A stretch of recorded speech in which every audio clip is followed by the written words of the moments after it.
Edouard et Thierry. Donc du coup, deux joueurs, alors un joueur principalement que vous avez l'habitude de voir qui est côté Blue Side, hein, Edouard, que l'on avait vu à de nombreuses reprises lors du WCQ Jumet, si vous vous rappelez bien. Et on commence immédiatement ici avec l'effet d'Enchantress du côté de Edouard. Enchantress qui va donc pouvoir aller tuto un rite de la Ramessir. Mais ça va être stoppé directement par Thierry qui choisit de hache ça. Et là, voilà, là c'est ce dont je vous parlais, hein. Un deck qui a reçu du support récemment, le deck Crystron du côté d'Edouard. Donc là, il va probablement falloir expliquer pas mal d'effets, hein, à Thierry. Et c'est d'ailleurs ce que réalise Edouard. Et Edouard, justement, hein, alors vous le savez, il joue Malice depuis pas mal de temps. Et là, bien, j'ai eu vent d'une nouvelle itération de ces decks, hein, tout simplement. Et là, il a choisi donc de sortir son deck Crystron, un deck qui est très intéressant, qui va jouer bien évidemment sur les synchros avec des cartes tuner, donc synthoniseur et non syntho. Et il y a des choses qui sont quand même relativement intéressantes, notamment le fait que ce sont des monstres hauts. Donc du coup, bah, il y a peu de, il y a peu de possibilités, hein, d'activer des cartes comme des Beasted, qui sont omniprésents dans le format. Et vous allez le voir, hein, il y a des choses qui peuvent être vraiment intéressantes à développer, hein, du côté d'Edouard. C'est un deck qui, avant la dernière extension, était clairement en dessous. Mais depuis la dernière extension, eh bien, on a eu pas mal de supports qui rendent ce deck viable et potentiellement un méta contender. Il va falloir tout simplement, eh bien, apprendre toutes ces cartes-là, parce que bah, sinon vous risquez de vous retrouver, bah, comme c'est le cas ici pour Thierry, de vous retrouver en face du deck. Et il faut savoir bah, tout simplement quand interrompre ce deck.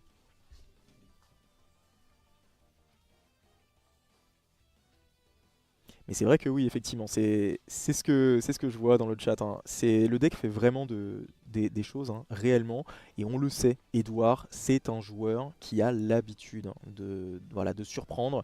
C'est un joueur qui adore notamment les cartes synchroniques, qui sont des cartes bah, tout simplement qui jouent sur les tuners et sur les non-tuners. Alors là ici, on n'est certes pas sur du synchronique, mais on est sur du deck synchro, encore une fois.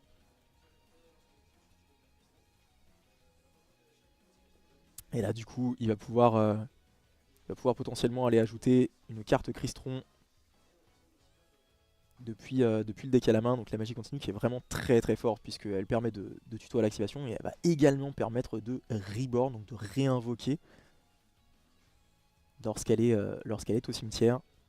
Et donc du coup dans le combo, on va parfois bien, tout simplement se charger nous-mêmes de détruire cette magie continue pour pouvoir réinvoquer depuis le cimetière. Et là voilà, donc la première synchro qui arrive sur le terrain, on récupère la carte piège en main. Et derrière, on va pouvoir invoquer spécialement ici, depuis le deck. On va pouvoir déclarer l'effet réinvoqué donc depuis le grave. On va demander si on est bon. Et là, et là, vous allez voir, vous allez probablement être surpris si vous ne connaissez pas le deck. Mais on va se retrouver avec l'un de mes archétypes favoris, hein, puisque ce que vous voyez sur le terrain, c'est le Cyber Dragon Infini, qui est une Omni-Negate, puisque ça va permettre une fois par tour d'annuler une carte ou un effet. Et ça va également permettre d'attacher un monstre qui est en position d'attaque sur le terrain. Carte qui est excellente, que l'on ne voit plus trop ces derniers temps. Force est de constater que c'est une carte qui est un petit peu boudée dans les extra decks, parce que bah, on n'a tout simplement pas la possibilité de l'invoquer. Et là, Edouard, il a réussi à le mettre, à le placer dans son Crystron pour en faire l'une des pièces angulaires de sa stratégie. Et là, on continue à utiliser des bodies, à invoquer des synchros en jouant sur les tuners, les non-tuners. Ici, on va invoquer le Dragster. Et là, comme je vous l'ai dit, hein, on va pouvoir donc du coup déclarer l'effet. On va pouvoir réinvoquer depuis le cimetière.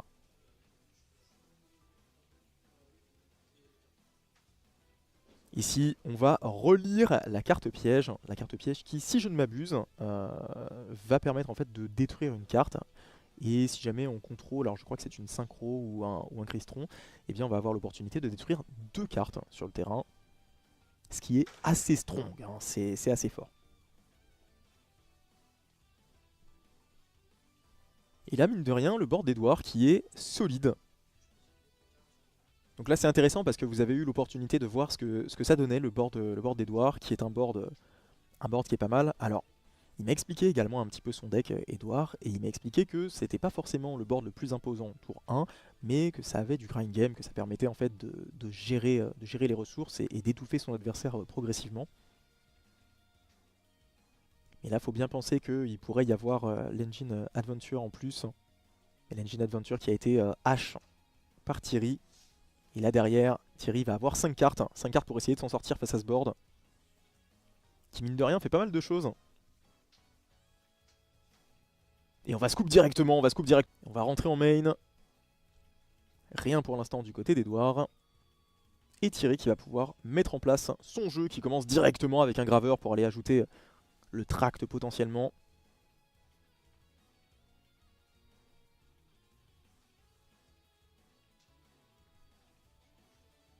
En résolution, rien du tout. Du coup, on a passé une potentielle fenêtre de drôle. On va activer le tract. Alors là, la question, c'est est-ce qu'on va ajouter une lurie ou est-ce qu'on va ajouter autre chose? Si on a déjà potentiellement lurie en main. Non, la lurie qui était dans le deck, qui est discard, qui va pouvoir se réinvoquer. Ouh, intéressant ici. Edouard. On a la réponse également. Alors là, c'est intéressant parce que Edouard, il nous joue le nouveau Mulcharmy qui, à chaque fois qu'il y a un monstre qui est réinvoqué de la zone bannie ou depuis le cimetière, va permettre de piocher un. Donc là, c'est le dernier en date. Mais en face, du côté de Thierry, on avait la réponse, on avait le call-by.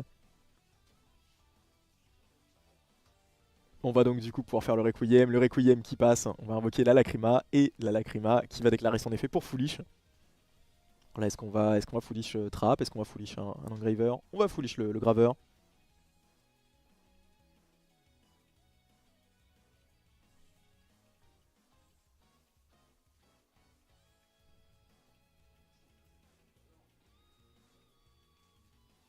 Et si on va renvoyer cette Lurie dans le deck, réinvoquer le Graveur. Alors là, sur quelle ligne on va partir? On va partir donc du coup sur le Requiem qui est attaché afin de pouvoir partir sur la Necroquip.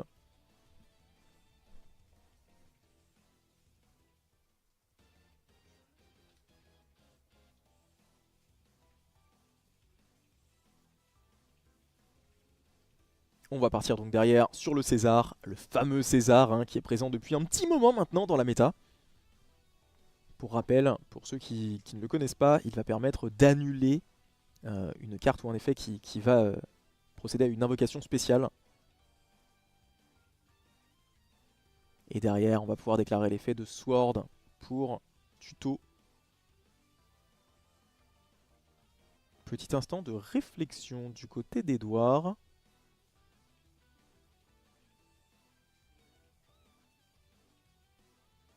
Très intéressant en tout cas. Hein, parce que bien évidemment, les joueurs n'ont pas accès à la main de leur adversaire, mais vous la voyez, vous en voyez un bout du moins. L'Imperm qui est déclaré de suite, le cross-out qui est chain du côté de Thierry. On avait tout simplement tout ce dont on a besoin pour faire passer sa loupe. Et donc on va pouvoir aller tuto ce Hex. Donc là carré. On était quand même bien lotis du côté de Thierry parce qu'on avait le cross-out, on avait le call-by. Edouard il a lâché 2 interruptions, mais c'était 2 interruptions littéralement dans le vent.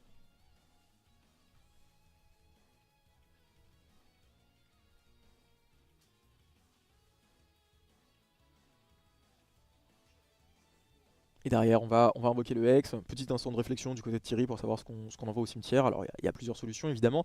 Vous le savez, la solution que l'on privilégiait auparavant, eh bien, c'était d'envoyer l'agrégator, qui permettait d'avoir accès à une interruption supplémentaire sur le tour de l'adversaire. Mais maintenant, on a également une deuxième solution, qui est Eclipse Twin, la nouvelle carte, la dernière carte sortie, et qui permet en fait d'avoir une certaine sécurité, puisque lorsqu'elle touche le cimetière, on va pouvoir réinvoquer le détonateur. et lui attacher un matériel.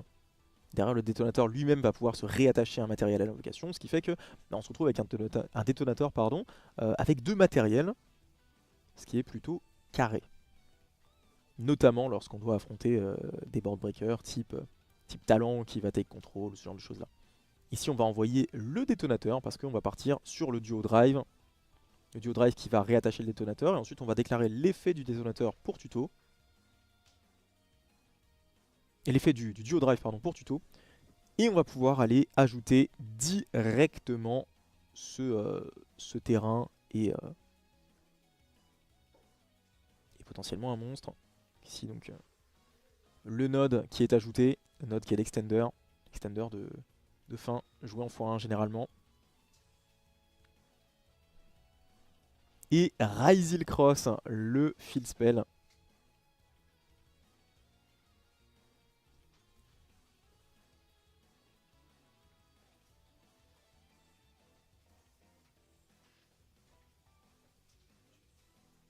Derrière on va activer Cross.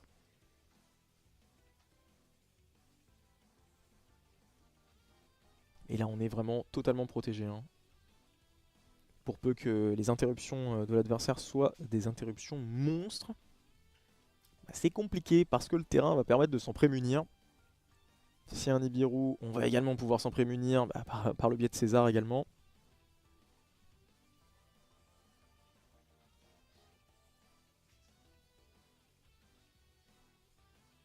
Et là on peut terminer sur le détonateur sans problème. Si on va faire effet de node, on va cost le duo drive pour pouvoir réinvoquer Sword et derrière X64. Le déto qui arrive sur le terrain, qui va pouvoir réattacher depuis le cimetière. Alors ici en revanche on va pas avoir l'opportunité de réattacher donc soit Eclipse Twin, soit Aggregator. Mais ça reste tout de même bon, un moindre mal hein, en soi. On va derrière avoir l'opportunité de piocher une carte supplémentaire avec Croisement Ryzil. En recyclant ses ressources de surcroît. Donc que du bonus ici. Et on va pass turn. Du côté de Thierry, ça va être à Edouard de passer ce board, mais on n'a plus que 4 cartes en main. Alors est-ce qu'il peut passer ce board avec son deck? Est-ce que c'est possible? Est-ce qu'il peut générer suffisamment d'interactions? On le rappelle, en face, on a un César qui peut annuler 2 invocations spéciales. On a également le terrain qui peut annuler un effet de monstre. On a Détonateur qui peut détruire 3 fois.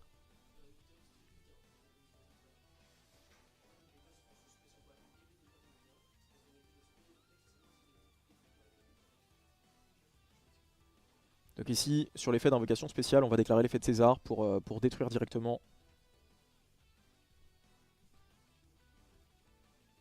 Et derrière, on va procéder à la norme.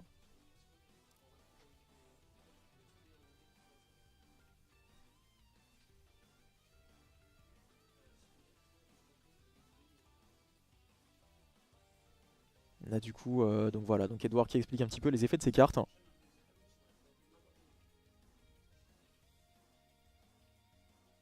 Thierry qui prend l'information.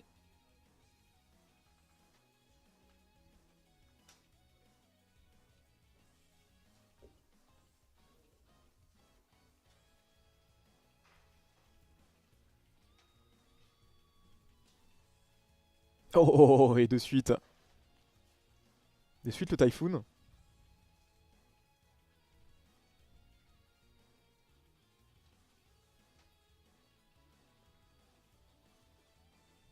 On va taper. Et là c'est incroyable. Hein. C'est incroyable parce que techniquement. Oh. Ok. C'est vrai qu'on a déjà utilisé l'effet, donc là c'est compliqué.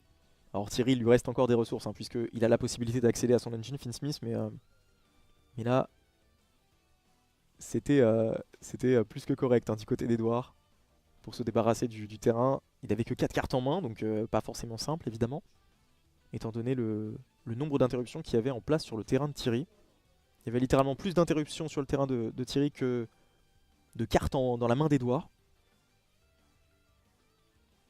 Et là, l'engine Finsmith qui part. On va invoquer la Lacrima, on va envoyer au cimetière Finsmith in Paradise. Et du coup, on va pouvoir commencer son tour sous les meilleurs auspices.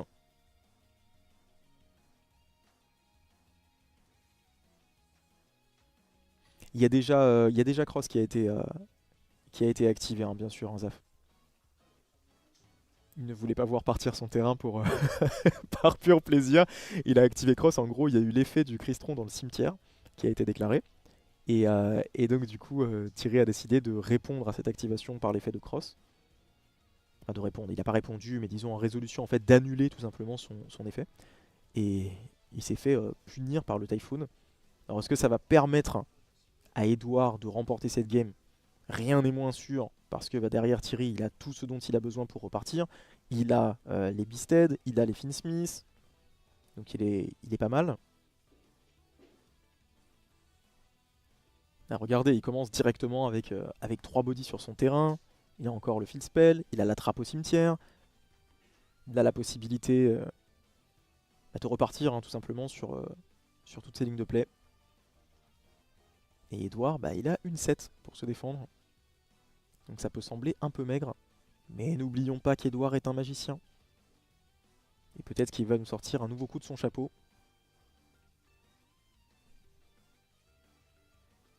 Bienvenue à TMC qui vient de débarquer. Sache TMC que tu n'as pas raté grand chose pour l'instant. Nous sommes à la ronde 2. Donc il en reste encore 7 après celle-ci. Vraiment un maximum de Yu-Gi-Oh! Pendant toute la journée. Ok. On va pouvoir piocher une carte du côté de Thierry avec l'effet de cross. Est-ce que la carte va le satisfaire ou pas? Il a déjà un board solide.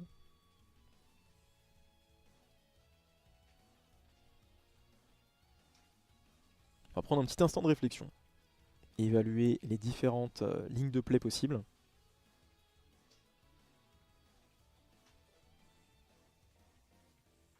Ici on va déclarer l'effet d'Engraver, le réinvoquer sur le terrain, l'effet de Requiem derrière pour l'équiper. Ouh!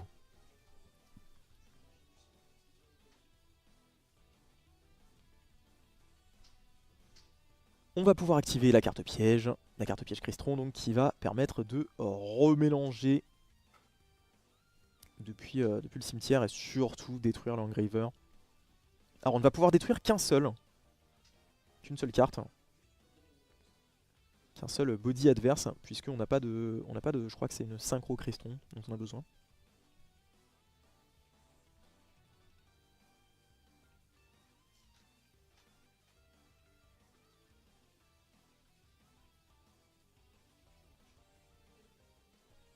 Et là du coup on va continuer ici du côté de Thierry.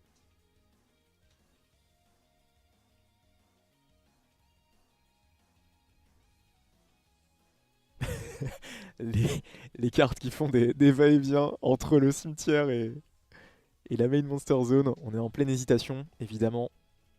On ne veut pas se planter, hein, de son côté.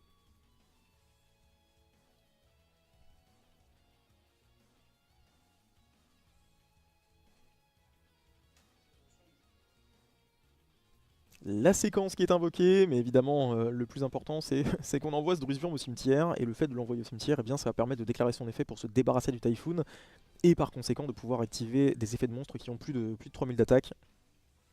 Enfin 3000 et plus, plutôt.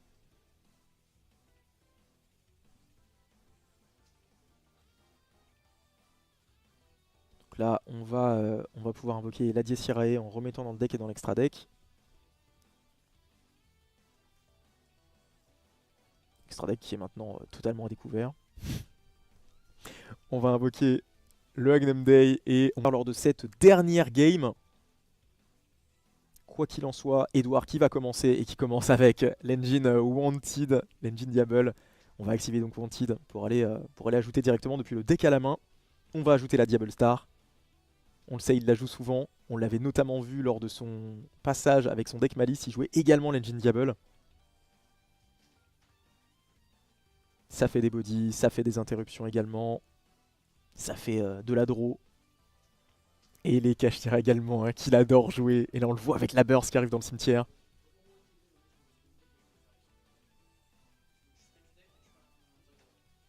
Là derrière, on va revoir ce fameux monstre qui va permettre, en réponse à l'activation carte ou effet de son adversaire, d'invoquer spécialement depuis le deck et immédiatement de faire une quick synchro.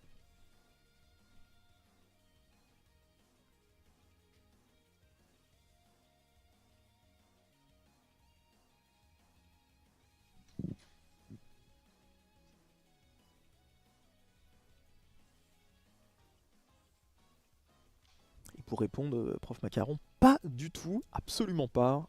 Tu peux rajouter, tu peux en rajouter 20. Le compte n'est pas bon. Oh! Et ici, on va donc du coup avoir le duo d'Imperm et de Veiler.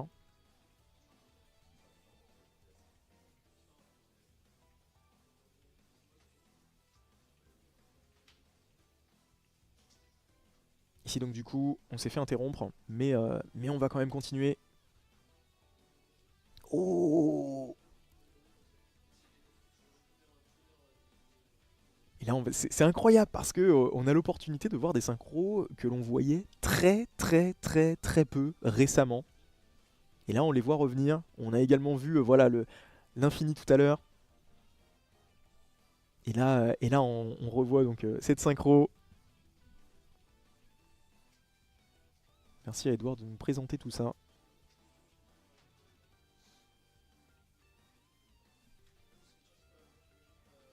Il s'appelle comment celui-là? Celui-là s'appelle le Méca Murmillon, si je ne m'abuse. Je crois que c'est quelque chose comme ça.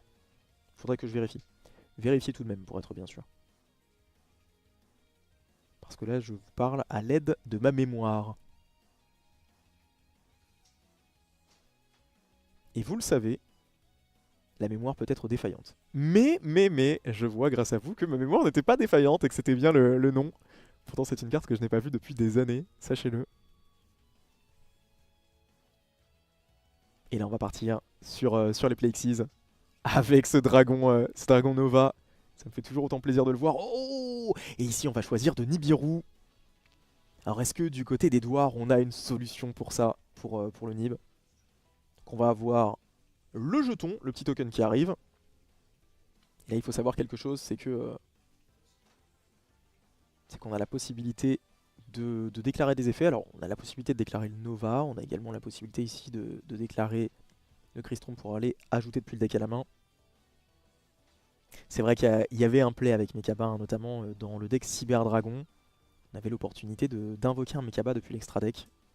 Lorsque le Nova est envoyé au cimetière, on le rappelle, on a la possibilité d'invoquer depuis l'extra deck un monstre machine, si je ne m'abuse. Machine fusion. Là derrière, on va pouvoir aller tuto à l'activation. On va aller ajouter la trappe.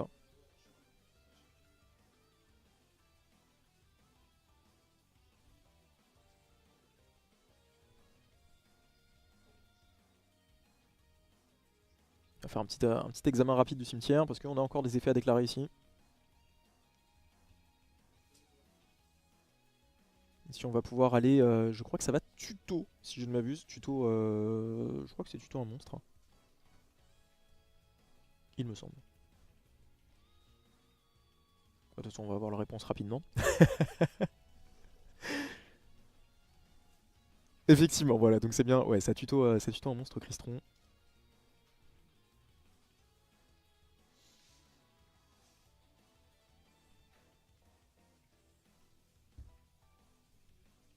Et là, c'est là pour l'instant, donc Edouard, il a simplement ce token de Nib sur le terrain. Comment est-ce qu'il va se dépatouiller de cela? Comment est-ce qu'il va réussir à mettre en place ces interruptions?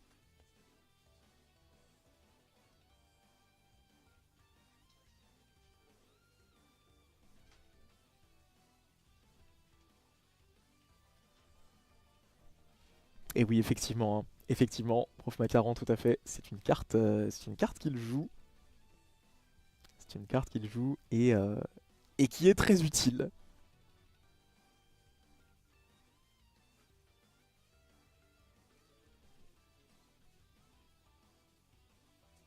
Ici, on va pouvoir donc réinvoquer spécialement.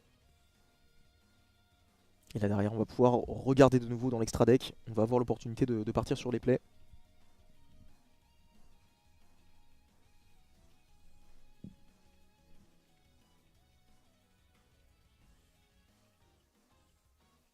qui va être effectué. On va avoir l'invocation synchro qui va partir ici.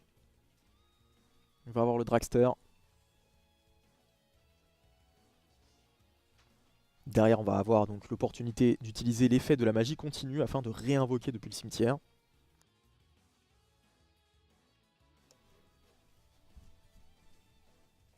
Oh là là là là. Et ça, c'est terrifiant, hein. C'est terrifiant. 3 cartes posées du côté d'Edouard. Et on le sait, il peut y avoir des petites sucreries dans les cartes posées.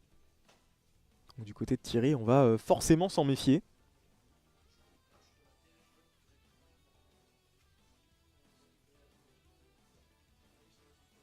Donc là, on redemande un petit peu les dernières informations, hein, du côté de Thierry, savoir ce qu'on connaît pas en main. Et donc on va essayer de tourner le mieux possible son tour. Donc là pour l'instant, alors sur le terrain c'est pas forcément si effrayant que ça, mais il va quand même falloir passer autour des cartes qui sont inconnues. Parce qu'il peut y avoir des cartes qui peuvent gêner la stratégie. Il peut y avoir des cartes qui sont soft évidemment, des interruptions soft type Imperm. Il peut y avoir des interruptions qui sont bien plus dures. Il peut y avoir des barrières d'hymne, des choses comme ça évidemment. Alors je ne sais pas si Edouard les joue, mais c'est une possibilité. Et du coup Thierry, il a pas beaucoup de cartes dans la main. Thierry, il a 3 cartes dans la main. Il a déjà un body sur le terrain, donc ça c'est important, puisque on le sait, hein, il joue avec les Finsmith. Et on va directement tenter de rentrer en battle du côté de Thierry. Edouard qui accepte la battle. Et donc du coup on va taper avec le Nibiru sur le monstre Crystron qui permet de quick synchro. On va prendre un instant de réflexion du côté d'Edouard, savoir si on répond ou pas. Et on va choisir de droplet ici. On va cost depuis la main pour sauver son monstre, puisqu'on va surtout diviser ici l'attaque du Nibiru par 2. Ce qui va lui interdire de passer le monstre. Et là donc du coup du côté de Thierry on a déjà passé sa battle.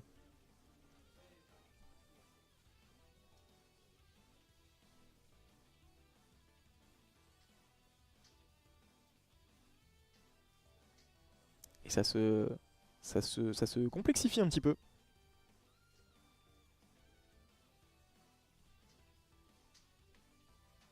Ça se complexifie parce qu'on a passé sa battle, on n'a plus accès à cette ressource qui est une ressource qui est essentielle évidemment dans, dans l'état actuel de la méta, dans l'état actuel du jeu. On a besoin de ça pour forcer des choses. Et là malheureusement sa battle a été gérée par une seule carte. Le bon côté pour Thierry c'est qu'on a une inconnue en moins. On connaît l'une des 2 cartes d'Edouard. Mais on a seulement 3 cartes en main, quoi.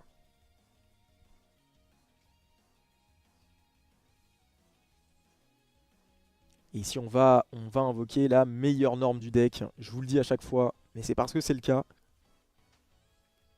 L'invocation normale qui va donc pouvoir invoquer un body supplémentaire depuis le deck. Et le body supplémentaire qui généralement va ajouter lui-même un body. Qu'il s'agisse de Hex ou de Sword.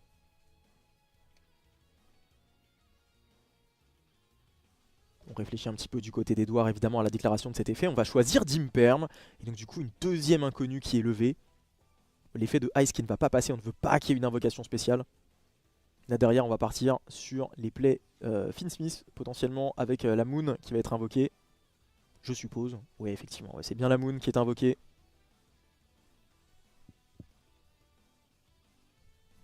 La Moon qui, on le rappelle, est un monstre lien qui permet d'avoir accès à tous les Finsmith, puisque c'est un monstre démon lumière. Et directement on va choisir de se débarrasser de cette Moon, de ce pont vers les Finsmith. On va activer la carte piège. Donc là du coup sur le terrain il reste Dragster, il reste le monstre. Et un jeton de Nibiru qui a son importance tout de même.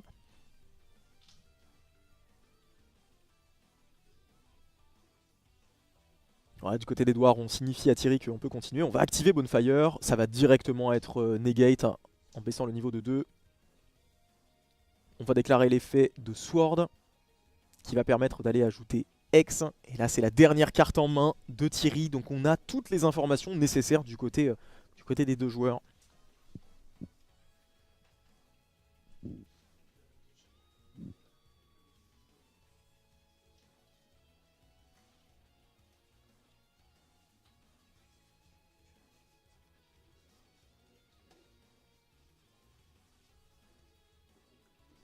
Donc là on redemande du côté de Thierry, sachez que le monstre d'Edouard, pour ceux qui ne connaissent pas, eh bien, il va permettre, en réponse à l'activation d'une carte ou un effet de l'adversaire, d'invoquer spécialement depuis le deck et de faire une quick synchro. Donc là on va déclarer l'effet de Hex en résolution, il va y avoir l'agrégator.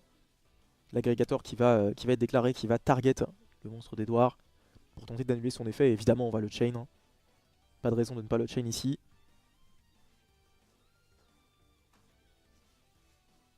Et on va directement faire une synchro 9, hein, si je ne m'abuse. Ouais, c'est bien ça.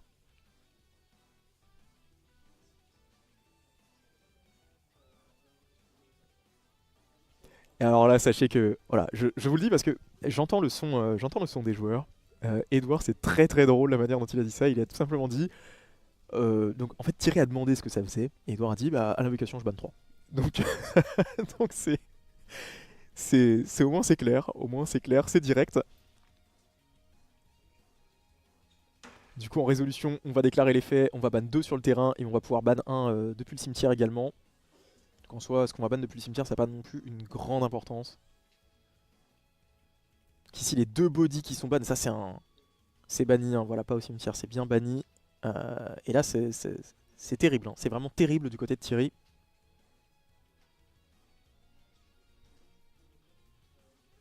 Et c'est l'une des raisons pour lesquelles le deck Crystron, bah, c'est un solide contender, je pense, dans la méta et qu'il faut compter avec lui. Ban 3, littéralement. Et c'est pas comme si c'était